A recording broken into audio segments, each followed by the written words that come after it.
Madam Foreperson, I understand you have reached a verdict. We have, Your Honor. Please hand it to the bailiff.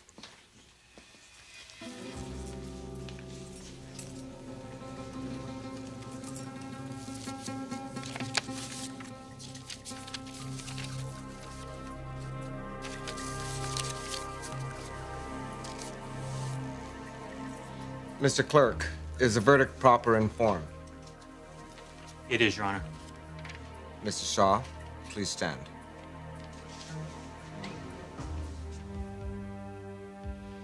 Mr. Clerk, you may read the verdict of the jury. The people of the state versus Dylan Shaw. We, the jury, in the above entitled action, find the defendant not guilty. Order, please. We're still in session. Ladies and gentlemen of the jury, the court and this community thank you for your contribution. You are hereby dismissed. Court is adjourned.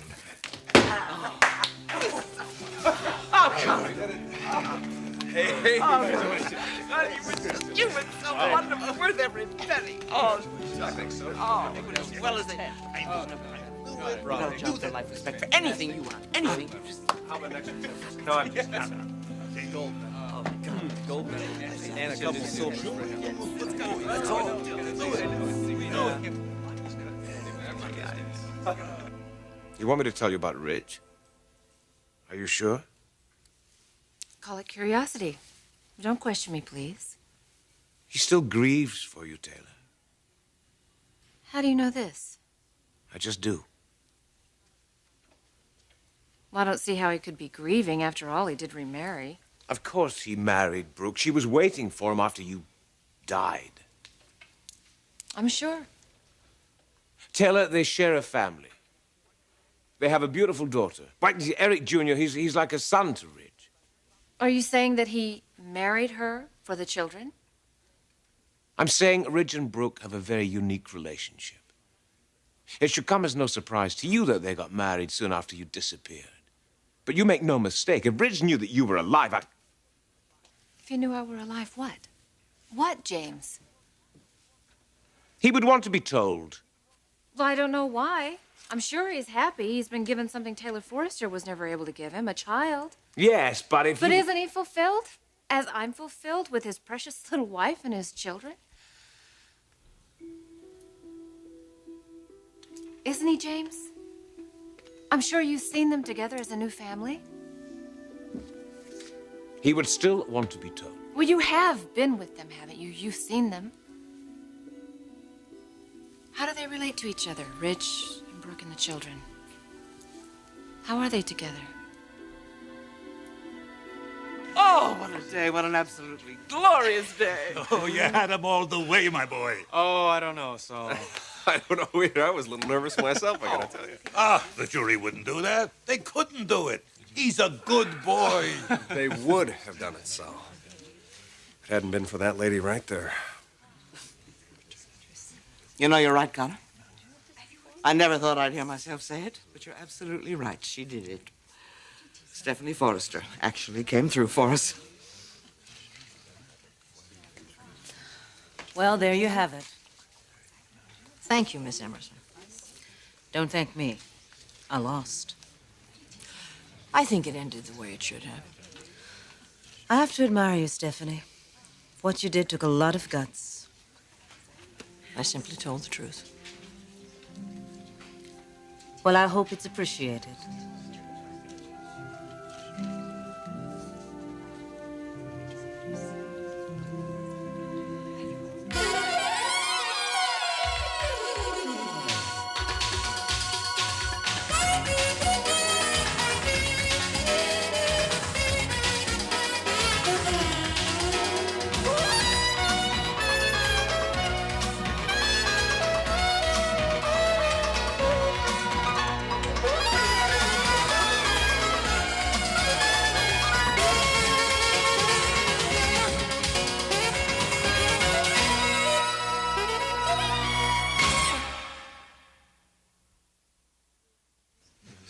I do appreciate it.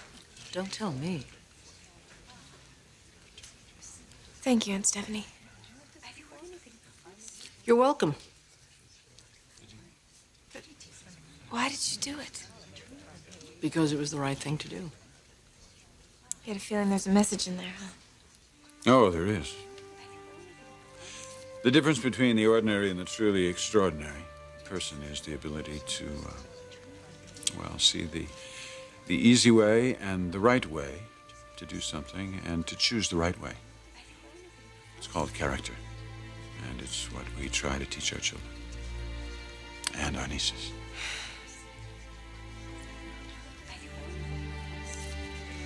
You know what? I think a celebration is called for. What do you say? Absolutely. Well, thanks, guys, but seriously, I have not had an ounce of sleep in several days. Dylan's right. We'll save it for the weekend. Okay, sounds good. Okay. But would you like us to drop you home, huh? Yes, thank you. But first, Connor, would it be inappropriate for me to say a few words to Mrs. Forrester? I guess that depends on what you had in mind. Nothing harsh. Okay, then, by all means.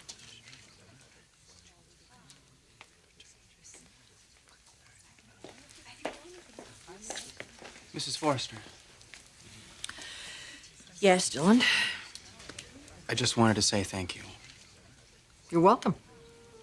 You know, I learned something from this. We all did, John. Well, take care. Dylan, wait. Aunt Stephanie, can I please have a moment with Dylan? Alone. Yes. We'll wait out in the hall. I just need to tell Sally. Well, thank God it's all over with. Well, Stephanie, I have to admit it. You came through. Well done.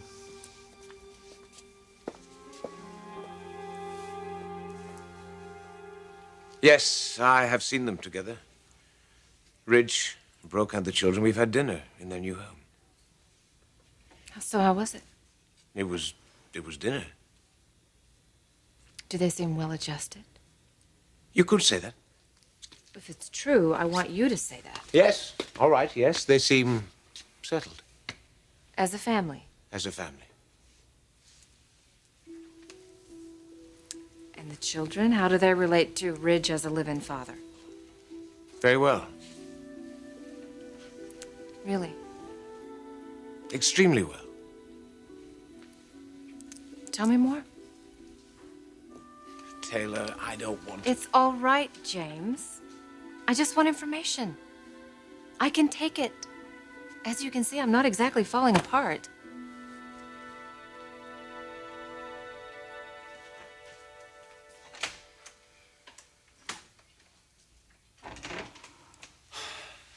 Wow, huh? Yeah.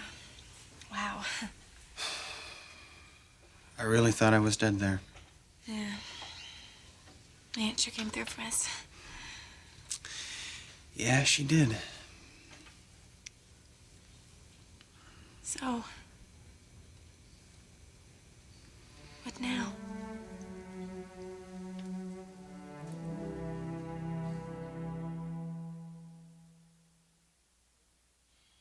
I feel like we just dodged a bullet.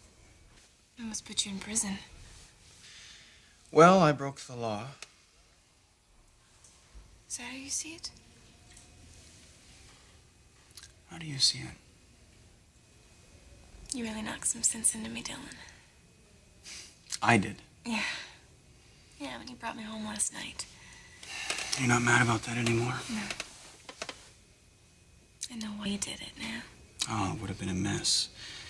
Taking off to Mexico like that. You know, I keep saying that I'm not a kid. I've sure been acting like one lately, haven't I? I've been acting like one myself. You know, I'm not gonna stop loving you. You know, love is a crazy thing. Sometimes you have to do what you don't want to do for the other person? I don't know.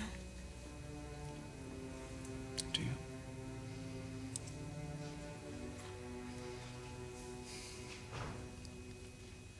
So, I guess I go back to school now. Yeah. So do I. But Doesn't in here, Dylan? no, it sure doesn't. Look, I want you to take some time and see how that feels. And then what? Well, first of all, I'm gonna get some rest, I think. Yeah. And then we'll see.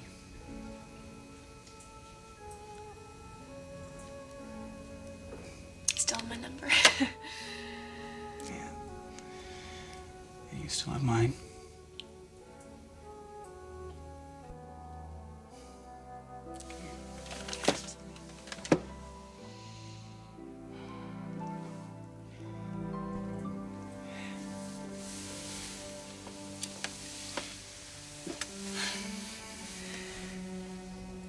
I'll talk to you.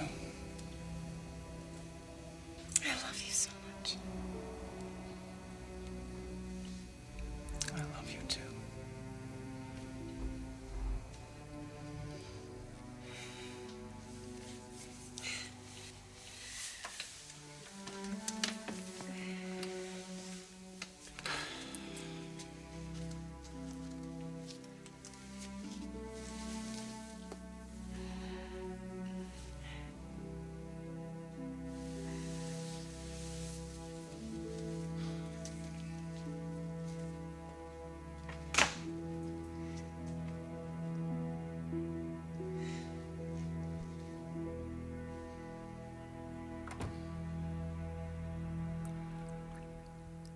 So the newlyweds are happy together. I suppose you could say that was an understatement. Well, give me your impressions of the night that you had dinner with them. I was struck by their closeness as a family. In such a short time, I never expected Never expected what? that they would be so close. I never expected they'd be so bonded. The children and Ridge, there's a familiarity, a naturalness, something that one only expects in the stablest of families. I suppose they have accepted him totally and completely as their father in every sense of the word. He feeds them, he bathes them, he babysits them, but mostly he just plays with them. He clearly adores them. It's clear he loves them. It's clear he loves his new lifestyle. I suppose you could say that Ridge has embraced it in a way that only Ridge can embrace with an abandon. An abandon that is quintessentially Ridge. Well, I think that's wonderful. They're a loving, very closely knit family. There's no way to deny that. No. Good. Because that's as it should be. Ridge is happy. I'm happy. I think that says it all.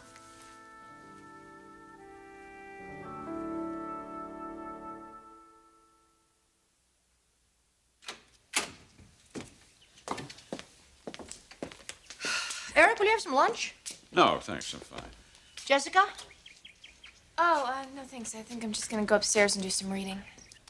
Let's talk. And Stephanie, I am not in the mood to talk about this right now, okay? I think there are some things that have to be discussed.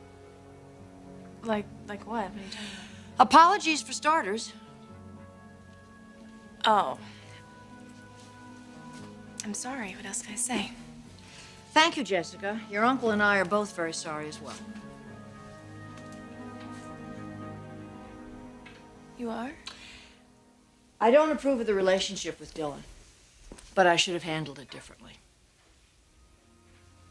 I made some mistakes, one in particular. Look, what we're both very aware of is how different things would have been if we had been more supportive of what you were going through and less confrontational. Supportive? What do you mean? Of my relationship with Dylan? No, I told you I don't approve of that. But I should have remembered from raising my own children that you are a very young girl who fell in love for the first time, and that you had enormous emotions pulling and pushing you. Honey, we were so concerned about the downside, the trouble that you could have gotten yourself into, that we forgot this was your first really serious relationship.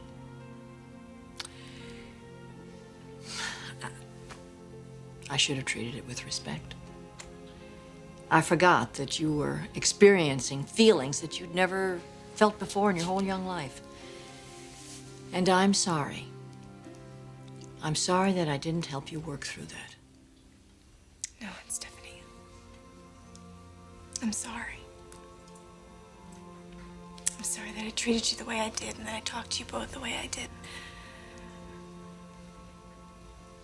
Look, right now I think I just need some time to work through things. To mend. To heal. Can you give me that? Maybe. Of course. Look, you have your whole life ahead of you. Think of all the adventures and changes that you're going to go through. And when you go through them, remember one thing. I love you. And Eric loves you. And that's a constant that isn't going to change.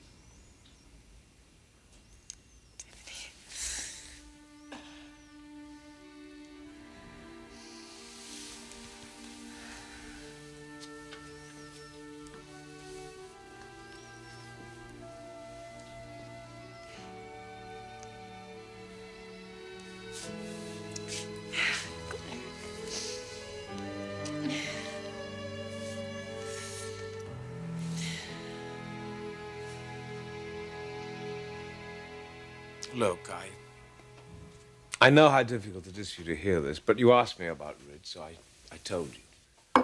That's what I wanted you to do. It wasn't my intention to hurt you. Hurt me?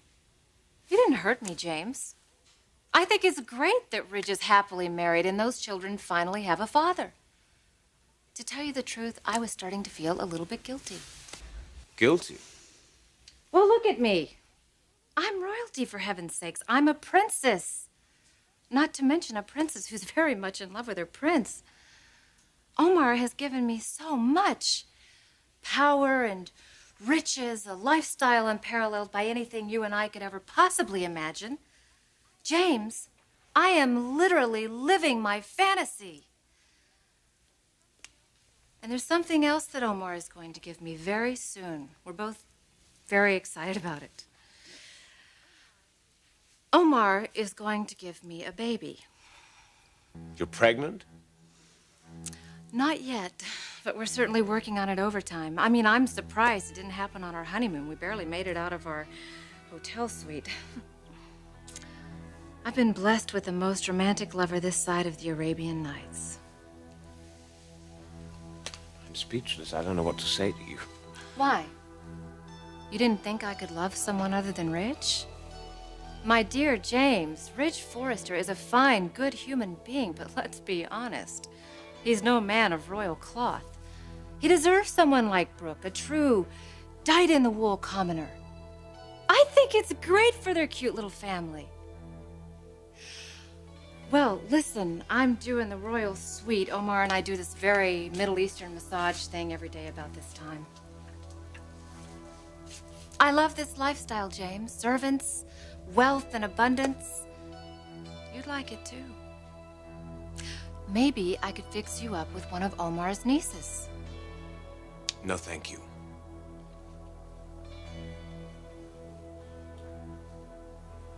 Taylor, are you sure you're all right? James, you're a psychiatrist. You're one of the best in the world. Now you look at me and you tell me if I'm all right. Well, I really do have to get changed. It's a tough life, this princess business, but somebody's got to do it, right?